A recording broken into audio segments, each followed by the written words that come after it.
More fun for black, but maybe black can do better. Right, and so you So wanted instead to just ask, well, rook what F- about the rover move? Well, E7, of course. I've got to Big put question. I got to put my pawn down the board, something like this. I've got this move Queen D8 check in the, so I'm saying if you played a move like Queen here to prevent the pawn from promotion, I could play Queen check anyway.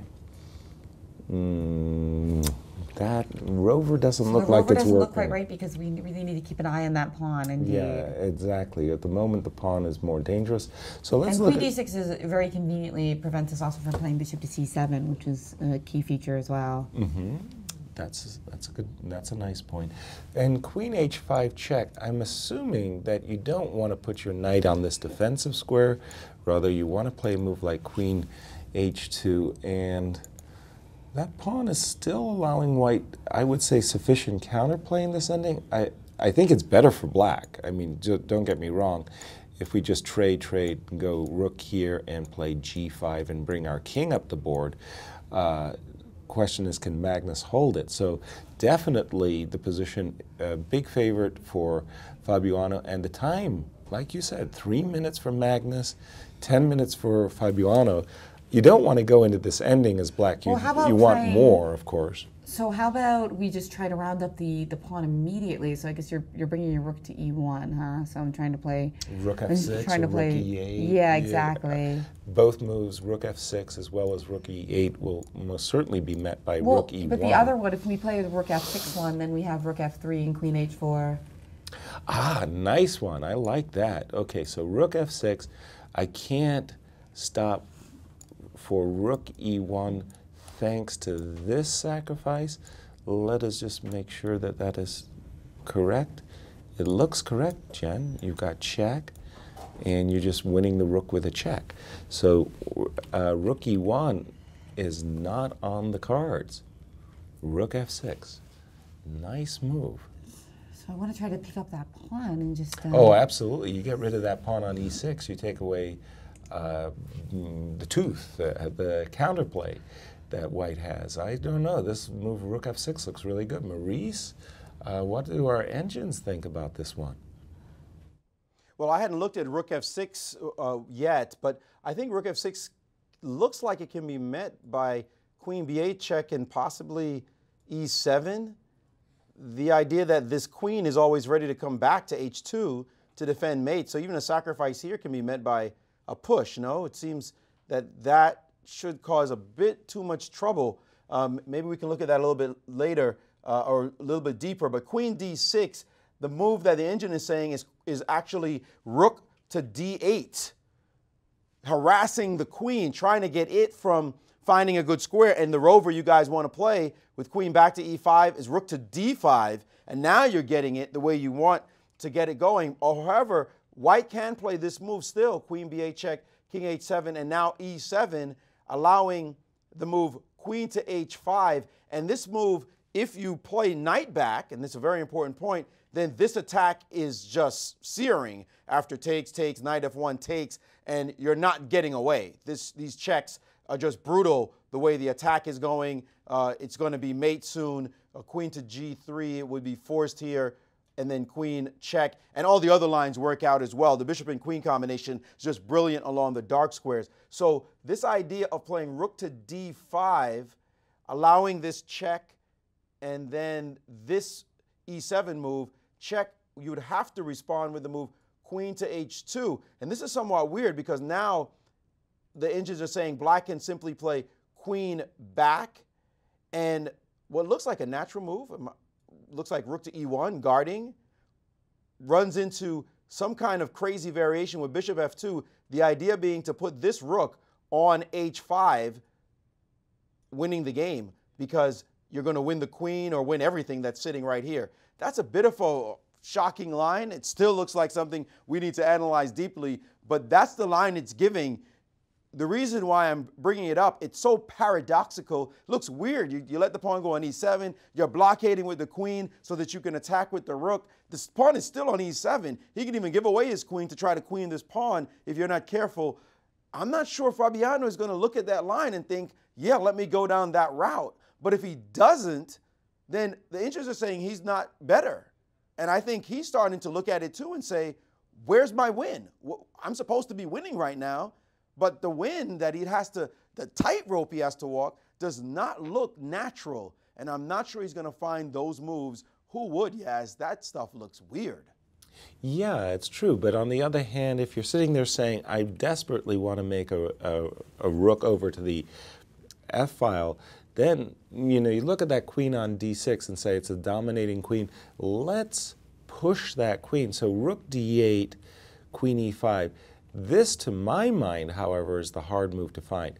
After E7 check, this idea, of queen E8, you don't go queen H5 check so that you could go queen E8.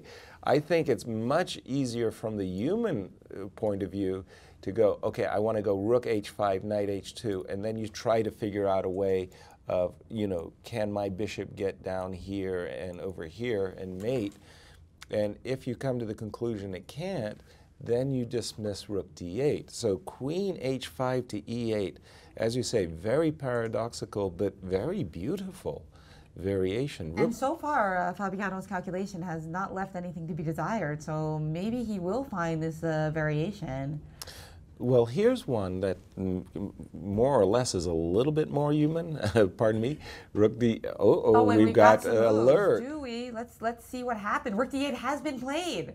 Fabiano Caruana now with 6 minutes on the clock, and Magnus Carlsen ticking down has less than 2.5 minutes here. Magnus looking his body language, looking very uncomfortable. Has quickly played queen E5. And now rook now D5 once he says, looks, hey, I think he's going to play rook D5. Exactly. Yes. Rook D5 looks very that was compelling. his purpose. And Maurice, share. What do you got?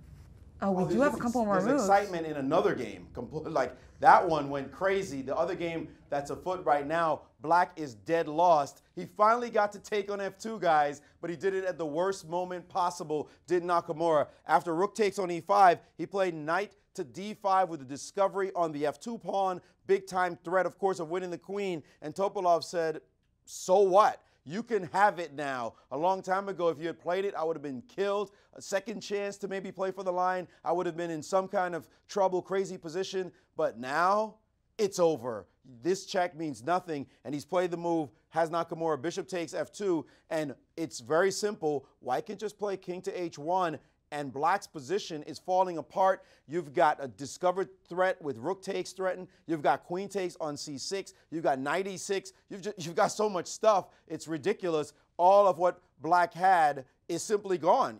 I'm not even sure what move to suggest here. Maybe let's try the move queen to D7. But after bishop to E4, the final white piece leaps into the game. This rook is also coming to this square on D1, so let's try a move. I'm just going to try to defend, but in this position, the engine is giving rook to A5 against my move, and that knight on D5. Look at these white pieces. Oh my goodness, look at that king. It can't go anywhere. It's just pinned every which direction. Nakamura finally got to take on F2, only to find out that his position is just a hot mess, and he's going to lose this game. A terrible loss for him, considering that he could have taken F2 a long time ago. Finally, when he does so, it's over. Guys? Well, this really does remind what Levon Aronian said yesterday about Vesel and Topalov. Defense, not his forte. But on offense, virtually unstoppable. When he gets the type of position he enjoys, where he has the initiative and he's attacking, he has taken down every single top chess player in the world. And as former world champion, when he's got the initiative, he is unstoppable. And that's what happened here. Bishop takes F2, huge missed opportunity by Hikaru earlier in the game. And unfortunately, America's #1 is going down. And as we started the show, by the way, I said this is a key round. Vesel and Topalov had that bullseye on the back of his shirt. A victory today, boy, what would that do to lift his confidence? And how about the possibility of Fabiano Caruana starting this tournament 3-0? I mean, that's beyond a dream, right? I mean, Just by the way, any wins in this tournament are to be appreciated, but 3 in a row? Well, he hasn't won Oh yet, my but I'm goodness. just saying if he does win, that's a sign that maybe he should spend more time in the United States. Exactly. He left for a while, that beautiful symmetry. Right. You know, and he comes back and has this incredible tour. But of course, he's had great tournaments before to get such a high rating, but this is really just unbelievable, right? It truly is. Starting Norway with 2-0, but starting this with perhaps even 3-0, including a possible win against the world champ. Wow. That would be incredible. And we do have this position on the board. Rook to d5 was played. We got queen b8 check, king h7, and e7. These moves all being played quickly, and both players with just 3 minutes and 4 minutes respectively on the clock. Maurice. Big question here. Maurice. Queen h5 or rook h5? Queen h5 has been played. So he did play queen to h5 check. Fantastic. This move that you said was so anti. Well, it's the paradoxical. You take this attacking piece on g4, your queen on g4, and you put it back to blockade the pawn. Maurice, you had something you got to share. Is this surprising you that that Fabiano has found this remarkable idea? Shocking, just amazing, beautiful. These kids grew up on computers, though. When they grew up analyzing with them, and they start to see computer-esque moves, and it's just incredible to see him playing this line where his queen is going to have to blockade a passed pawn and use a rook to attack at the same time, and Carlsen having to find his moves as well. But I don't want to get away from this game too long, but I want to show you something that's amazing that's going on in the other game with Nakamura and Topalov. After this move, bishop f2, king h1, this position looks as though it is all white. Nakamura came up with a truly spectacular variation himself. Rook to b4 out of nowhere. This is what he had planned. It turns out that it doesn't work, but it's gorgeous. If you look at it, first of all, it's hanging this rook. If bishop takes on this square, suddenly the queen takes on e5, and he's looking for his own ideas in case you move your bishop away. This knight is hanging. Bit of craziness in that position. However, if we back up here, he can win with the move queen takes c6. He's planning to see knight takes c3 with some chances, but rook e8 is totally winning in this position. We can go into this a little bit deeper, but I don't want to take away from the other game, which looks like it's going to be all over quite soon. Magnus Carlsen is losing. He played a line that does not work, and it looks like he's losing now. Back to you guys. That's right, that line that you looked at earlier, Yasser. So instead of queen h2, allowing that queen e8 move, which you found so difficult to find. Instead, Magnus just played the other line, knight h2, allowing rook to d1 check. Which Maurice had pointed out a long time ago. It just ends in checkmate, and I think... Queen g1 check, and has there been a handshake? Yes, there has. We see it's on our over. webcam, Magnus Carlsen shaking his head. That's not something you see It too is often. over. 3-0. Fabiano doing an admirable job to suppress a smile. That smile is bursting out of him, and he's doing his best. Wow, incredible sports person. Starting the tournament with 3-0. World champion Magnus Carlsen in disarray. Look at him at the Look board. at him with his head in his hands. We Just don't see this. unbelievable. He cannot believe what has taken place here in the third round of the Sinquefield Cup. He looks exasperated. Wow. And Fabiano trying not to make eye contact. He almost looks like he feels guilty or something. know. You know, like he won with black against the world champion. a killer on the board. But then the moment the game is over, he's like, "Oh, I'm trying. Now I'm a nice kid." Wow. Wow, unbelievable. Great sportsmanship here, and I mean, it's an amazing game. Wow. And Hikaru, he 3-0. Who starts the strongest tournament of all time with 3 wins in a row? Is this gonna be world champion one day? I recall the most phenomenal result in the illustrious career of Anatoly Karpov. I believe it was Linares 1994. I believe Anatoly Karpov started 6-0. 6-0 in that event. Otherwise, nothing like it since the days of Bobby Fischer. Right. Of course, we have the Bobby Fischer Prize in the U.S. Championship. Rex is probably happy he didn't make the Bobby Fischer Prize in the Sinquefield Cup. This is an extraordinary... Right. That would be impossible. Right. But 10-0, but wow. This is incredible. Right, Maurice, what do you have to say about this spectacular start by the Italian-American? First of all, I'm amazed that Carlsen missed his best line that was so trivial. Why would you play knight h2? Clearly you have to play queen h2. That's maybe as shocking to me as a 3-0 start. How can Carlsen miss this simple line? Who plays knight h2 allows rook d1? It's over right away. That to me is really, really shocking to see the world champion play this. And I'm sure he's going to come down here and say, what the heck was I thinking? That was awful. How could he do that? He just missed the idea that he's getting mated in the end.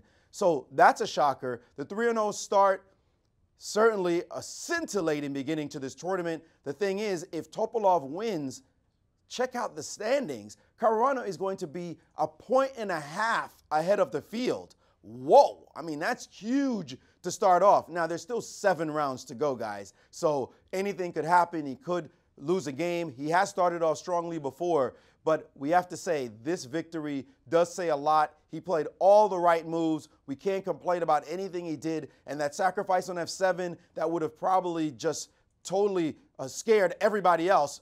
We would have been peeing in our pants if a world champion sacrifices on f7. The kid was cool, calm, collected, did what he had to do, rebuffed the attack, and proved that, hey, I hang with the best. So a tremendous start to this tournament for Caruana. A long way to go, but definitely a majestic victory and a great beginning. Guys? Absolutely incredible. And we're going to get both of those players set up for interviews shortly, I assume. So let's take a look at our other game. And also I'll go over a couple of tweets. Lawrence Trent, who we mentioned earlier in the show, says Caruana for president. Okay. Kids, he was born in the U.S. There you go. Yeah. Kid's as cool as a cucumber. His biggest strength, in my opinion, is his coolness. Insanely talented. He will be world champion one day. Wow, that's quite a prediction. Pardon me. In the game between Veselin Topalov and Hikaru Nakamura, Maurice had pointed out a variation that had gone queen takes c6, knight takes c3, rook e8 as over. Sign the score sheets, let's go home. That was not Veselin's choice. Veselin instead captured, he captured the rook on b4, queen takes e5, and brought his bishop out to e4, bishop e4, pinning the knight on d5, bishop attacking the rook on f8, queen attacking the bishop on c6. A lot of black pieces are hanging in this position. I think that this was a winning variation, although I'm pretty sure that Maurice was right, that capturing on c6 right away would have ended everything. But absolutely a mess. And not easy to navigate all these complications. Oh, absolutely not. It's a tactical slugfest going on, and Hikaru looks to be going down. I don't see a good move for him at the moment. And the time is 2 minutes for Veselin, 1 minute, 40-odd seconds for Hikaru, and we have he's nervous. We have our world chess champion, Magnus Carlsen, set up for his interview with Grandmaster Maurice Ashley about today's disappointing loss.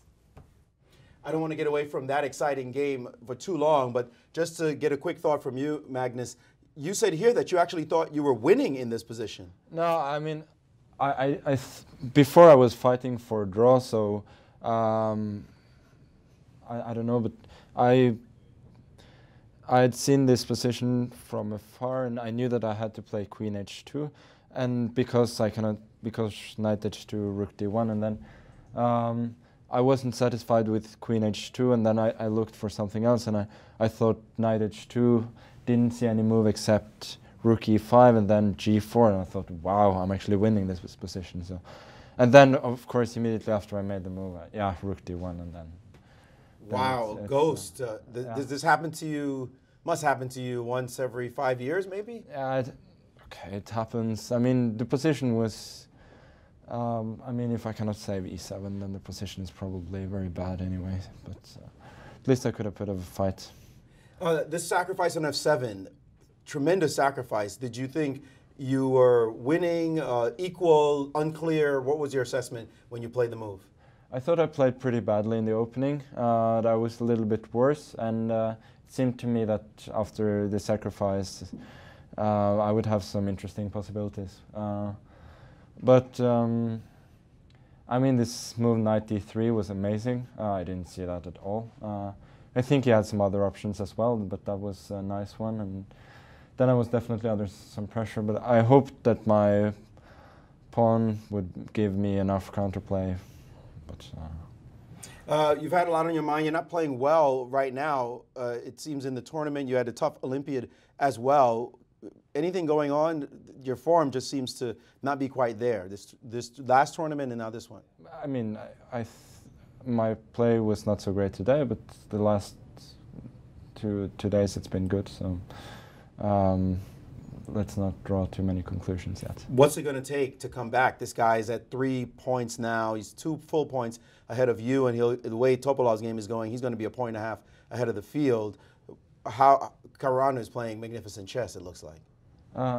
Yeah, but it sort of helps when his opponents blunder as well. But yeah, he's playing very well, and obviously he'll have to beat him probably to stop him. But it's a long way to go. People have crashed and burned before. Okay, well, best of luck in the rest of your games. We hope you regain your form, and yeah, thank you. Best of luck. World champion Magnus Carlsen, after losing to number 2 or 3 or something else in the world, Fabiano Caruana, back to you guys. Well, no more flip-flopping as far as number 2 is concerned. Fabiano has definitely taken a firm grip on the number 2 spot by rating, and we see. Thanks to Magnus for his gracious interview. Yes. Meanwhile, Hikaru Nakamura is shaking his head vigorously. What does that mean? It's hard to tell with Nakamura.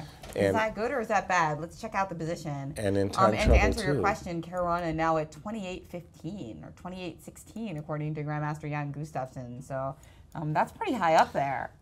Oh yeah, oh yeah. Oh yeah. That's pretty decent. So here we got we were at this position after Bishop B4. I didn't see a good move for Hikaru. Hikaru played Rook F6, which is about as best as he could hope for. He's just getting his rook out of on pre, as well as defending his bishop. Then came the natural Rook D1, just putting added pressure against the knight on D5. King G7. And Hikaru's down to a minute. Am I looking at this right? So Veslin's down to 30 seconds. Let's take a quick look and confirm the clock times as we get Fabiano Caruana, our tournament leader, set up for an interview with Maurice Ashley. Right. And I believe we have seen another move after Rook D1. Just a second. I think we've seen Bishop takes D5. Hold on. Let me get an update on the board. Yes, our clock times, it looks like less than a minute for each player. Yeah, but that 30-second bonus is deceptive. King and G7. We are so close to Bishop move 40 takes, as well. Queen takes, and we're here, and oh, it's over. It's just a whole piece up, and keeping in mind that this bishop is about to relocate itself on the long diagonal with an absolute pin. I think we're about to see a handshake. And halfway, I believe we just had. The game is over, so 3 decisive results in round 3 of the Sinquefield Cup. And speaking of threes, we also have a player with 3 points out of 3. Perfect score. That's right. Mr. Perfect. So Fabiano Caruana, the leader of the Sinquefield Cup, by a 1.5 points. Unbelievable. Mr. Wow. Perfect. He is with Grandmaster Maurice Ashley. With the tournament leader, Grandmaster Fabiano Caruana, we said number 3 in the world, number 2 in the world. Some people are starting to say number 1 in the world. Let's not jump the gun too much. First of all, congratulations on your win. Thank you. Were you surprised by the finish? You must have seen that he had queen to h2, and there would be some game to go, and suddenly he played knight h2, and the game was over. No, I felt like I had a big advantage, but I thought there would be a long way to go. Knight h2 was a shock for me. I'm not sure what he missed. Maybe, yeah, actually, I can't really explain his blunder. Maybe he just blundered Rook d1. But I still felt that I had good chances to win. But I mean, against Magnus, he's such a good defender. You never know. 3-0. Of course, everybody gets excited. The media gets excited. The press, the fans. How are you feeling at a 3-0 start? Still a long way to go. Okay, it's a great start. I mean, I couldn't hope for better. This is true. And I really didn't expect anything like this, especially since I was starting with 2 blacks. And today I yeah, I didn't expect to win at all. Things just went very well from the opening, and in general, things have gone very well for me here. When he took on F7, you came back to the board. It seemed like this is not a move you looked at. Oh, is that true? Because you seem surprised by his move. No, I had seen the move before. I played knight c5, but I realized that I hadn't checked it thoroughly enough, which is a bit embarrassing because it's such a critical move. Were you afraid of maybe dying in the moment when you come back to the board and see the guy sacked the bishop on F7? Yeah, I was afraid that I had missed something, but it turns out that black's position, I think, is okay. It is. I mean, at least according to the engines, it is. So you seem fine. Yeah, it's of course a crazy position, but I think that only black could be better after that. Wow, it's a cool assessment. Well, you're at 3-0. Going into tomorrow's game, you have the white pieces. What's your mindset? I'll still try to play my best. I think I have to, I mean, I just have to keep on playing good chess and things will work out. Wise words. Well, congratulations on your victory and best of luck in the rest of the games. Asking the question, had Magnus played the move Queen H2, what was his intended response to Queen H2? So Yasser is asking about this possibility of Queen H2. What were you going to do? Can we get the position Sure. here? I need the mouse. Grab that first. And where are we here? 31. Queen H5. Yeah, I was going to play Queen E8, and okay, Rook E1 I think is forced. I thought it's forced. Apparently Bishop F2 just wins. I was intending to play Rook H5 here. Bishop F2 is much stronger. Bishop F2 is a very strong move. The point is now Rook E4. I don't go to H5, but I go to D1. Right. And he's going to lose a piece. If I had played Rook H5 instead, then Knight H4 is maybe not as clear. Okay, still very good for black. But the problem here is that after Bishop F2, Rook E4, which is what I didn't see. And it looks like he might be holding on with this crazy position. It's possible. But you probably would have found Bishop F2 given some time on the clock and the position in front of you. Hopefully. Well, you didn't have to worry about that. I mean, we were looking at it, but I'm going to say it's a real kudos to find this paradoxical idea of Queen H5 to E8. When did that first occur to Fabiano to bring your attacking queen back to blockade the E7 pawn? Well, when he played Queen E6, I thought this was a very clever move. I hadn't seen it in advance. And after about 10 minutes of thought, I got pretty desperate because I didn't see any way to keep my advantage. And eventually I realized that this is pretty much the only way to play Rook D8, Rook D5. And yeah, when I saw Queen E8, I got pretty excited. Well done. I wouldn't have been that excited having to put my queen on E8, I'll tell you that much. But that's why he's #2 in the world right now, 2,800 player, and leading our tournament. Guys? Applause. Just great stuff. Bravo, Fabiano. A wonderful, wonderful game in defeating the world champion in such fine style. You just have to say, tip of the hat. Well done. Well done. So one of our tweeters says Magnus Carlsen 0-3, the darkest moment of his career. No, he's not 0-3. No, that is two incorrect. draws. 2 draws. He has 2 draws and 1 loss. So 1 loss. 1 loss. So, and with 7 rounds to go, still plenty of drama to be held left in this tournament. Wow, but if Fabiano continues to play the scorching chess that he's played so far in this event, he looks untouchable, and he's just played beautiful, beautiful, beautiful Very chess. accurately. Perfect start. Just simply a perfect start. Meanwhile, we're getting the U.S. #1 player, Hikaru Nakamura. He's setting up for his interview about today's also thrilling game against Veselin Topalov. And what an opportunity he had today. Boy. Well, let's get ready. Let's get their own words on it. Yes, here he is. Nakamura, he's with Grandmaster Maurice Ashley. With Hikaru Nakamura, after losing a tough game, Hikaru, there was a moment in the game that the computer spotted an idea, and we thought you were for sure going to play. It's the kind of move you always play. Yasser said you played in a bullet game, the move bishop takes f2. tell us your thoughts in this moment right now. Well, I mean, basically, I had this exact position up until move 19 on the, before the game, and E5 was not a computer move, so I knew it had to be bad. But during the game, I just couldn't quite figure it out. Okay, obviously, I looked at bishop takes f2, and then I rejected it. But I mean, I just simply didn't see the end of the line. I mean, more or less, it's just unfortunate. But even later, I was probably still okay, and then I just completely lost the thread. So I mean, sometimes things don't go your way. We hear this often, this refrain from really high-level players like yourself, that just something goes wrong in the calculation. Can you ever explain it when that happens? Because it seems unnerving even to you guys.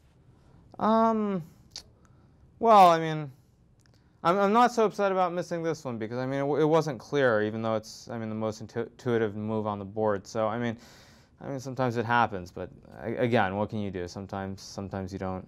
I mean, you don't calculate perfectly. We're not computers. I mean, that's why computers are just much better than all of us. Well, at least at calculation for sure. You're in a tough situation now, but also with the #1 player in the world who just got blitzed today, or at least blundered horribly. What was your assessment of the way he lost the game?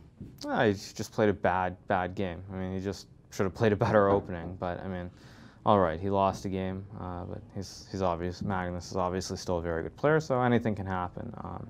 But okay, right now I'm just going to try and play something better than today, at least tomorrow. Final thought.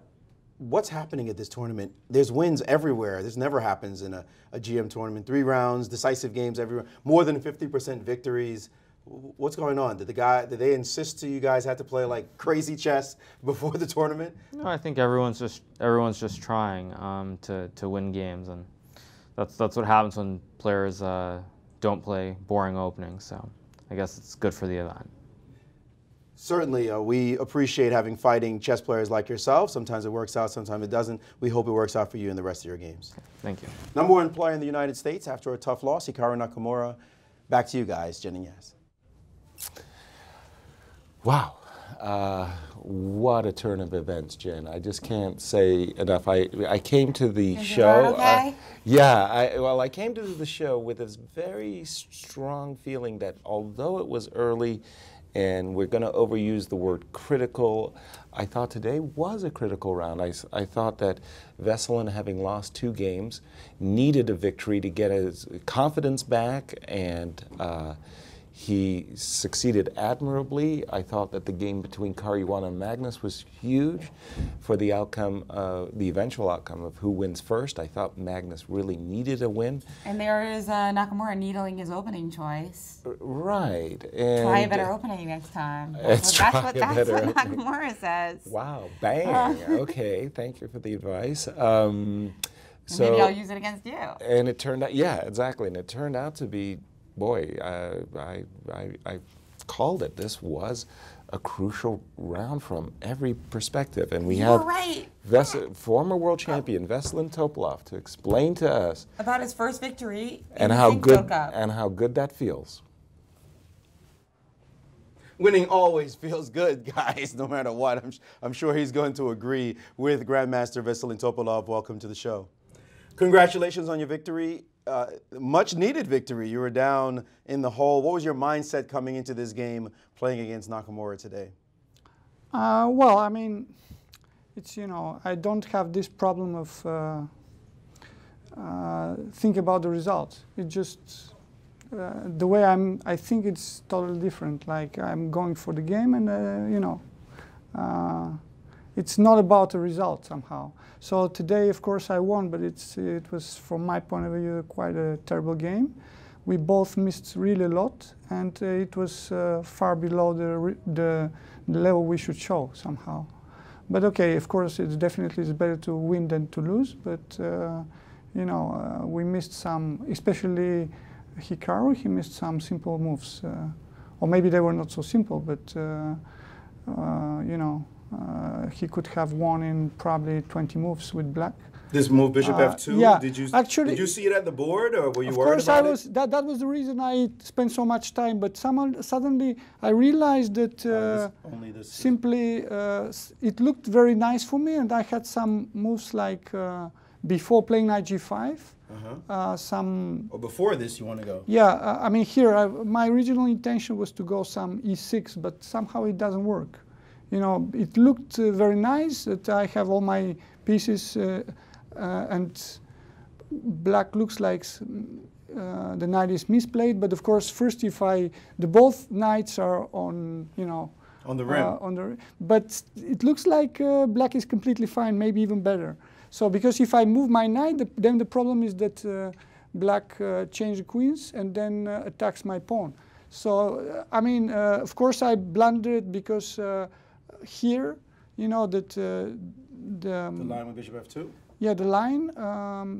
Originally I thought that I can stagger a queen, you know. You want to play king But of face? course it just, yeah, check. Rook e3, rook e5, check. Bishop takes? Yes. And then I thought I have some chances after knight f3 and knight e5. But apparently just nothing. Yeah, I thought that that knight f6 was a good move, but then I had some tricks, but maybe just like bishop d3 and keeping some chances. But probably, of course, with the computer, it's probably not true, simply. Well, but to find all these moves, again, computers find them, but not humans. But of course, it's not only one move. Probably black has more than one good moves here. So it's not like only moves that win. So maybe there are also... I didn't really consider move g6 with the pawn, but I thought that knight f6 was stronger because then the knight cannot go to d7. So okay, it's true that I was lucky. And then the other position which I kind of didn't really... I think here Hikaru misplayed because bishop d5 was stronger because black is simply waiting for my knight to move, and then the knight goes to c4, protecting the square e5. And then I think here it was already quite good for me, but bishop d2 looked very natural move, but you know, knight h5, I was just told that it was a possibility for black, but well, you know, there are moves like knight d3, and then always the bishop goes to c3, and somehow here I thought that I'm already much better, and then okay, e5 is losing move, but by many ways probably, but I don't know if I did all the best moves, but probably I never missed. Well, this is fighting chess, and in crazy chess, I have to ask you, what did you think about the game with Carlsen going down so badly to Caruana? No, okay, it's not really a big surprise because I think Fabiano, he's won, I mean, he's fighting for first place in almost every tournament. So it's, and he's at the moment #2. So #1 losing to #2, it's not really a big surprise, you know. Do you feel, as some people are starting to claim, that he's got real claims to talk about being the next world champion? Actually, you know, to become world champion, you just have to win the world championship. That's only one way. You know, you can't be announced as a world champion, I think. So, okay, the way he's playing, obviously he has the world championship strength, or close to world championship strength, but he has to prove it. You know, the way everybody did it, like Magnus and Anand before. So, but okay, he's very young, so I'm sure that he will get involved in the fight for the title. Is he the main rival to Carlsen, like the one right now? At the moment, I believe yes. Okay, of course we have to see the shape of Anand, because I believe that in a new match between Carlsen and Anand, I don't give such a big advantage to Magnus as before. I think, of course, the way Anand did was, he can do much better, I mean, than what he did in India, but still Magnus should be a favorite. And Fabiano, he has everything because he's also even a little bit younger than Magnus, and he seems like he has a good confidence playing with him, like he's already winning many games. I mean, it's a big fight between them. Would you I call? would love to see a match, you know. Indeed, I think we would all In love the to see that future. match. Last question: Is the tournament over? No, I don't believe so. Because especially Magnus, I mean, many times he started badly. Like I remember the 2 times, the 2 Grand Slam finals he won in Bilbao. That he was always the first leg. He was always starting not so well, and then winning almost all the games in the second leg. But that's also true that it was a different point system with 3 points for win. So. But no, I don't believe that the tournament is over. No, not yet. Well, thanks so much, and congratulations on your victory today. We know you have great fighting spirit and fighting style. We always appreciate your games. Okay. Grandmaster Veselin Topalov, after a good victory today, guys, it's been a great day. Back to you. Spoken like a former world champion and a man of experience. To win the world championship, you have to win the world championship. And he's absolutely right. We can speculate all we want, but you got to prove it over the board. But that guy loves chess. You could see when offered the prospects of the Caruana Carlsen match, his eyes lit up. He started smiling. It's like, that would be fun. That'd be nice. Can you imagine seeing 10 games just like that? Oh, that would be great. Well, I guess Caruana in particular would like that. Yes. But as Hikaru Nakamura said, they're playing exciting chess because they're here to win and because they're playing exciting openings. Everybody is. So let's take a look at the standings in the Sinquefield Cup as we go into round 4. We've got Fabiano Caruana with a perfect 3-0 score. Who would have expected that? He's a 1.5 points ahead of his nearest rival. Levan Aronian and Maxime Vachier-Lagrave, both with 1.5 points. And here's something you don't see every day. Magnus Carlsen tied for last. Shocking. With 1 point. But as he pointed out, he thought he played pretty well in rounds 1 and 2. So and I'd agree ready with to him. get back in there. Mm-hmm. And of course, we also have Topalov and Hikaru Nakamura with 1 point. Exactly. Final thought from Maurice Ashley about today's absolutely thrilling contests. Incredible. Watching chess like this, better than 50% positive results, wins everywhere, mistakes, blunders. We love it. It's the drama that makes us love chess, fighting chess in all the games. And Caruana with such a lead. How can you be leading by 1.5 points after 3 rounds? Usually that math is impossible. Just doesn't make any sense. And as you mentioned, Carlsen tied for last. That's almost unbelievable. But Caruana is such an impressive player. We are seeing the makings of a new champ. Of course, Carlsen's going to have a thing or two to say about that, and there's a long way to go. 7 rounds, he could always collapse. 1 loss brings him right back with the rest of the field, so no way we can count this tournament as anywhere near over. In fact, I don't even want it to be over. Let's just keep going after 10 rounds the way these guys are playing. It's just magnificent fighting chess here at the Sinquefield Cup. You've got to love it, guys. Absolutely. Maurice, when you said this round was better than and paused for a while, I thought you were going to say something totally different. But indeed, this was one of the most incredible rounds I've ever commented on. It's been unbelievable. I was really in shock when I saw like one game after another exploding. So the sign is you just don't want to miss one day of the Sinquefield Cup. We're running Be sure to tune in. We're running out of superlatives. I mean, at round 4, can it possibly get any more exciting than what we've experienced? Let's just say yes, because we've been wrong too many times before not to say yes. This tournament is going to continue to heat up. So tune in every day, 1:50 Central Standard Time, and that is 2:50 over in the East Coast. So we'll give you that 10-minute pregame show, and then we'll get right in to round 4 action at the Sinquefield Cup. Big game is going to be Caruana versus Aronian. Don't miss it. We'll see you tomorrow.